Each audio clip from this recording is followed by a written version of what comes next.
John Caudwell is entrepreneur, philanthropist, best known for founding the retailer Phones for You. Thank you very much indeed for coming into the studio, John, and for taking calls and questions from my listeners. Let's start about this exodus of the wealthy. You're a wealthy guy. You've done very well for yourself. Is this exodus happening? I think that's a very interesting question. It would be really good to get to the bottom of it. But there's two schools of thought. There's the school of thought that which Labour will promote, which is that it's not really happening. But there's no definitive statistics other than we know that there was a doubling, almost a doubling of an exodus between 23 and 24. So that did happen. Now we've got more stringent tax rules against the rich, so it's probably going to escalate. But the subjective information that I've got is when I go to places like Monaco, where I sometimes spend time cycling, and there is a lot of talk there about a real boom in people going there.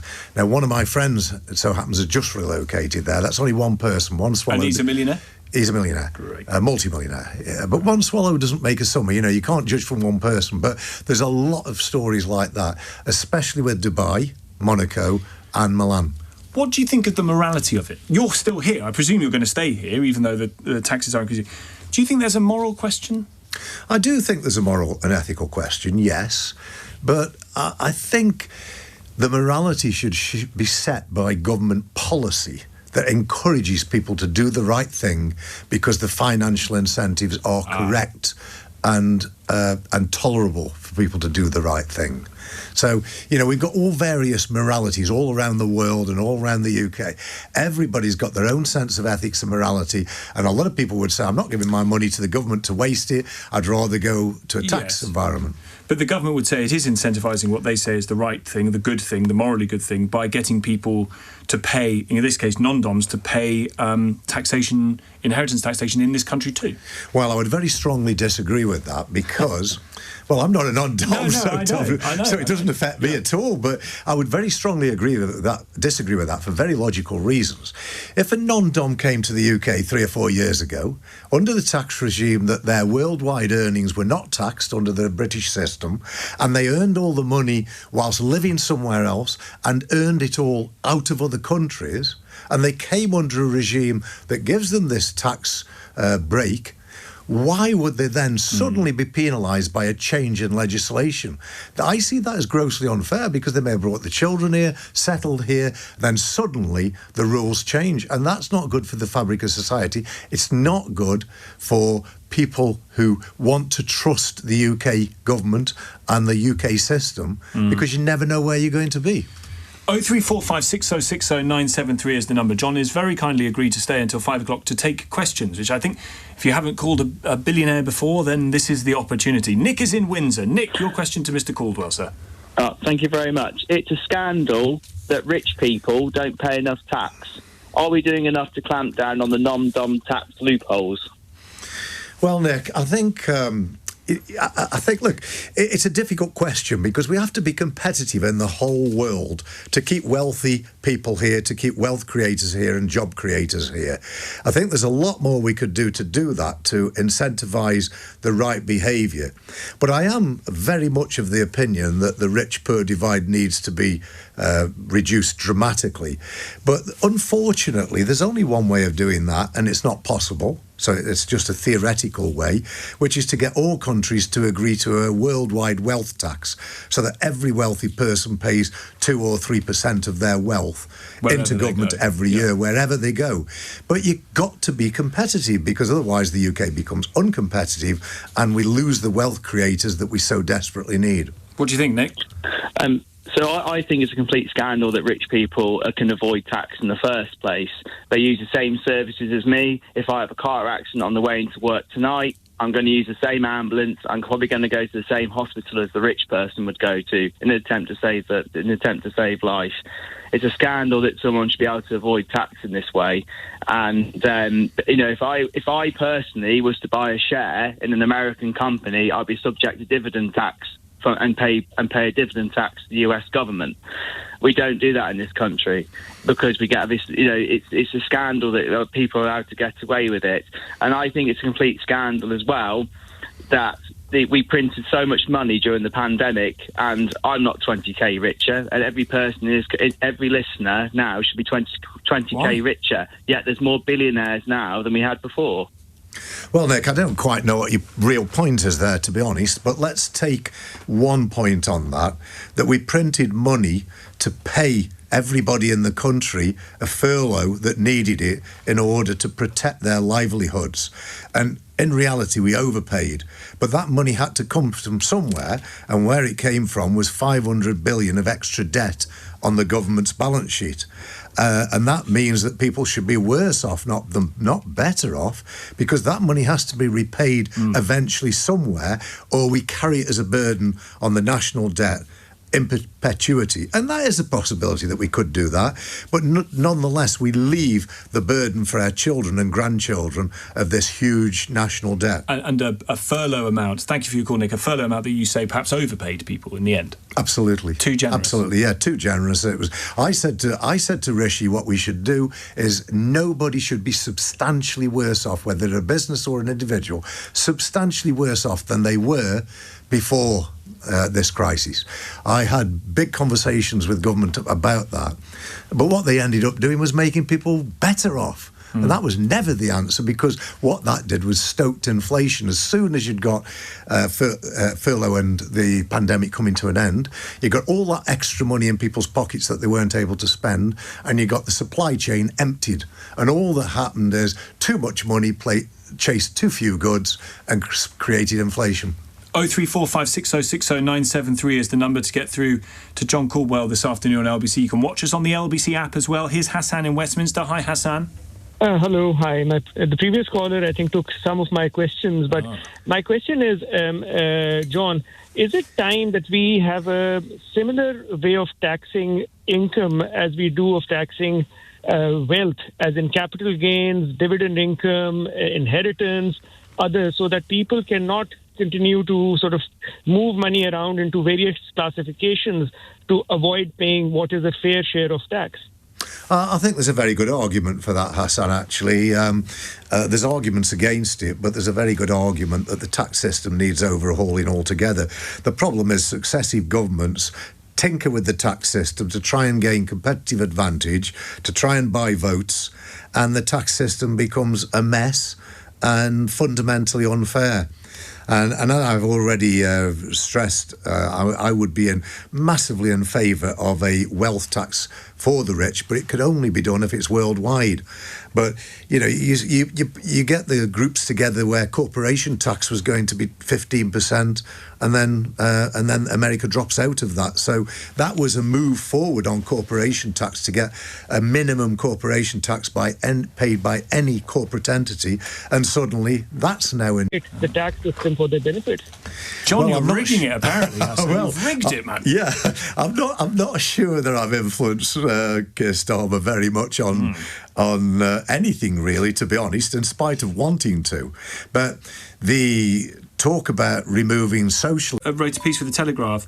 You say, I'm a capitalist with humanitarian interest in making Great Britain a better, more prosperous place for everyone.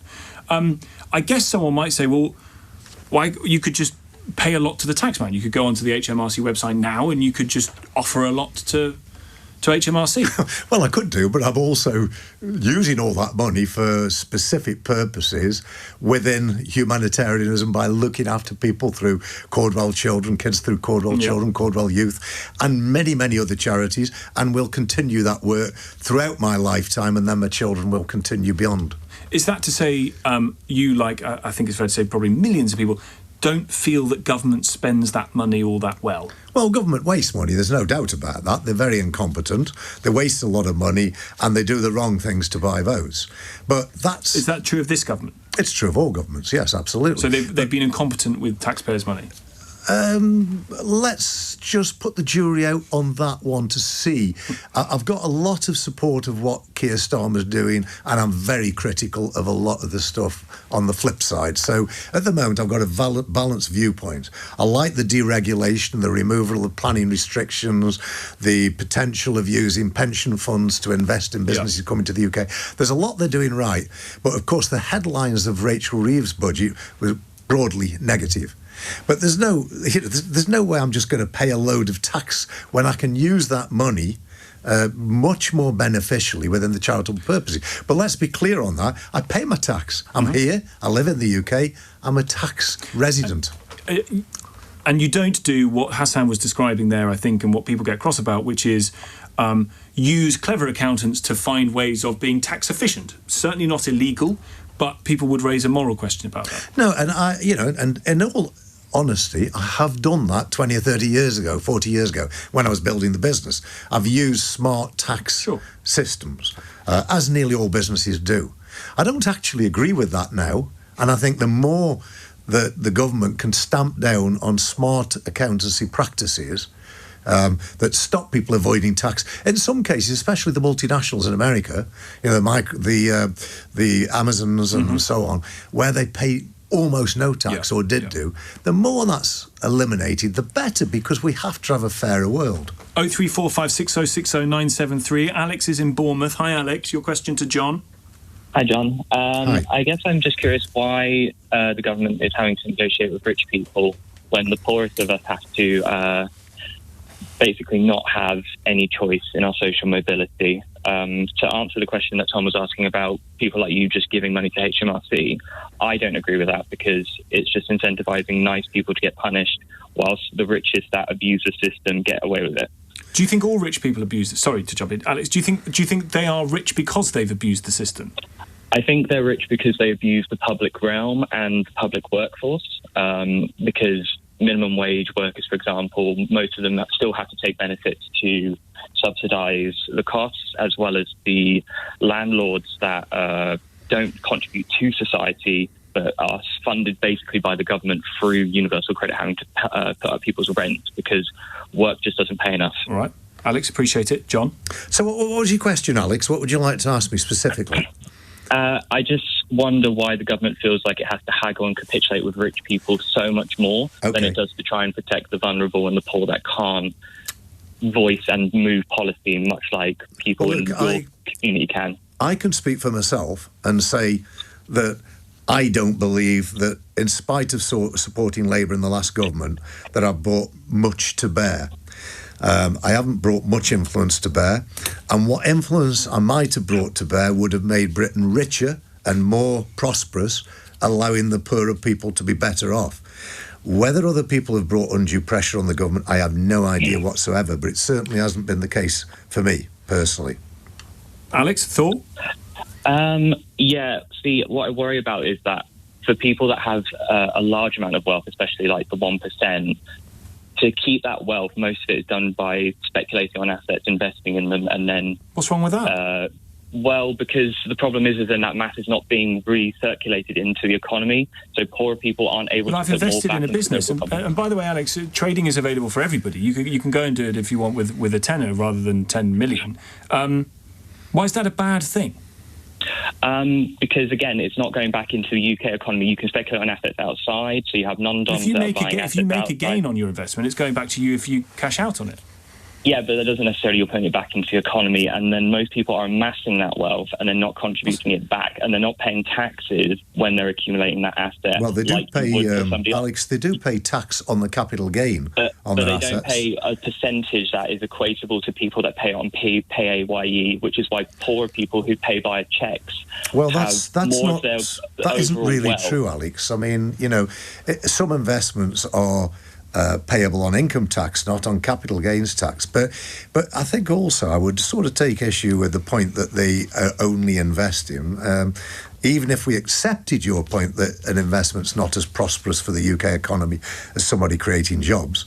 I mean, I created 12,000 jobs. A lot of wealthy people have made the money by creating jobs, by creating wealth for society, and made money that way. And sometimes those people then do move on into an investment world, but then they're paying taxes on those investments.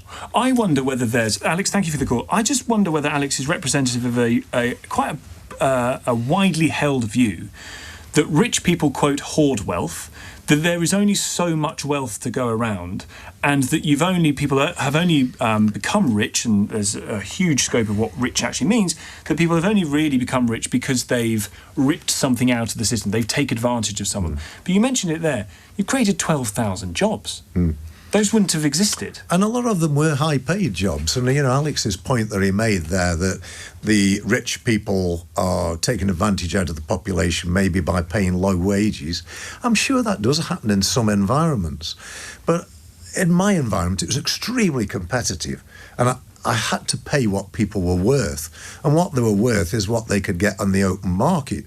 And people were trying to poach my employees all the time. So I was kept on the edge of making certain my employees were happy with the work, happy with the way the business was going and the excitement of it, and happy with their package. But we have a different, I think we have a different attitude in this country to wealth than they do in America. Absolutely. In this country, it strikes me, and I don't know whether you feel this yourself as a billionaire, or someone that sold their business for over $1 billion, that it's kind of a dirty word. People view it as something dirty. Yeah. Do you think that's true? Look, I think there's always jealousy against the rich. And there's always this thinking amongst people that they should be sharing a greater part of the wealth of the rich people by being paid more.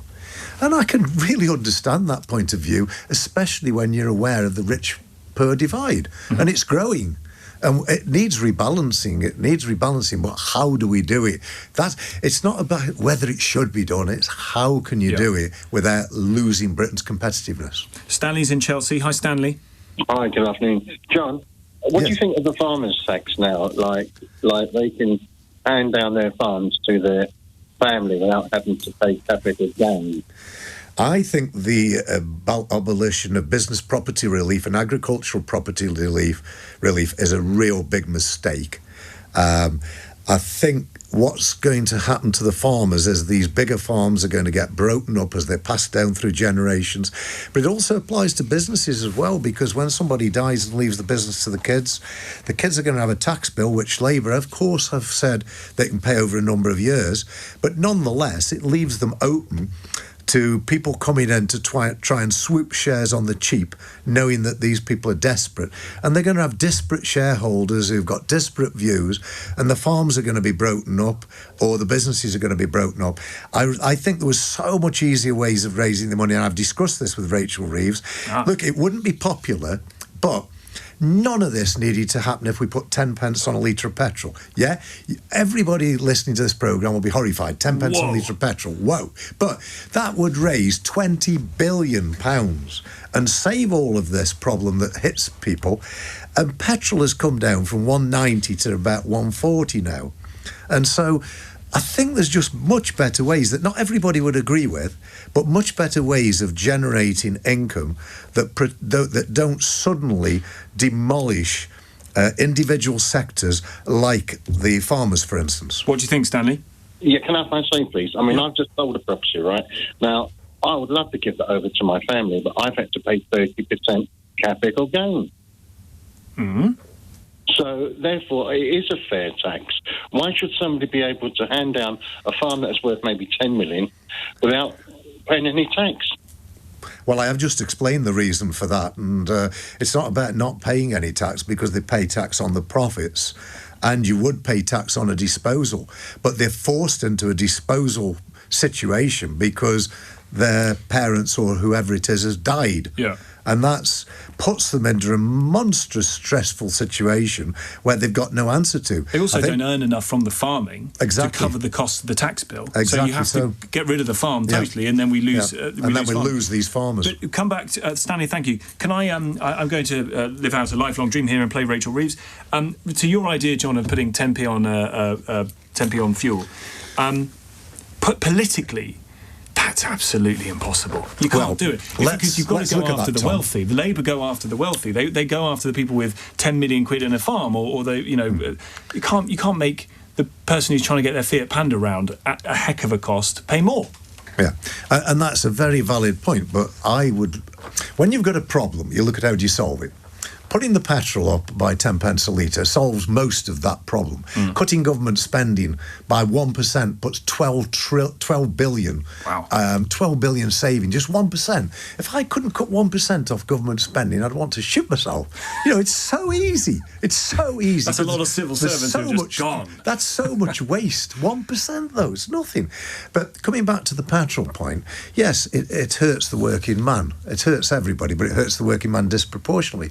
So all you do is adjust minimum wage. Now, all those people that have got minimum wage people would be screaming about that, but you don't have to adjust it by very much to compensate for the 10 pence on a litre of petrol. And petrol's come down dramatically as well. And it's going to continue coming down as electric renewable fuels, which we were talking about a lot earlier on, as renewable fuels gather momentum. Of course, the Iran war is going to maybe affect that a little bit because it'll provide a shortage of oil. But ignoring the Middle East war, petrol is going to come down because oil is going to be less and less in demand. I've had a text here on 84850. You mentioned about capitalism with a humanitarian interest. Someone's just texted about Caudwell Children.